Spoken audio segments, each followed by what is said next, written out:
وَإِنَّكُمْ لَتَمُرُّونَ عَلَيْهِمْ مُصْبِحِينَ، اور تم گزرتے ہی ہو صبح کے وقت ان پر سے،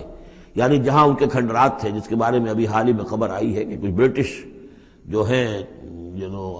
آرکیالوجی وغیرہ سے جن کو دلچسپی ہے اور جو اس کے ماہر ہیں، تحقیق کی ہے کہ وہ ڈیڈ سی کے پانی کی سطح کے نیچے اب آثار تلاش کیے جا چکے ہیں اس سدوم اور عمورہ کے، وہ موجود ہیں، اور تورات اور قرآن دونوں کی پوری توثیق ہو گئی ہے انشاءاللہ۔ اب یہ ساری اب حضرت نوح علیہ السلام کی کشتی بھی وہ بھی لوگوں کی نگاہوں کے سامنے آ جائے گی، اس لیے کہ قرآن کے انداز سے یہ معلوم ہوتا ہے کہ ایک وقت میں وہ بھی ایک بڑی آیت کی حیثیت سے ظاہر ہوگی، اور یہ کہ یہ ساری چیزیں جو لوگوں کے سامنے ایک ثبوت کے طور پر آتی چلی جائیں گی، یہ ساری تاریخ جو قرآن بیان کر رہا ہے اور تورات نے بیان کی صحیح ہے۔ وَإِنَّكُمْ لَتَمُرُّونَ، تم گزرتے ہو، جب تمہارے قافلے جاتے ہیں تو وہاں سے گزر کر جاتے ہو، تم صبح کے وقت بھی اور باللیل، کبھی رات کے وقت بھی۔ افلا تعقلون، تو کیا تم عقل سے کام نہیں لیتے؟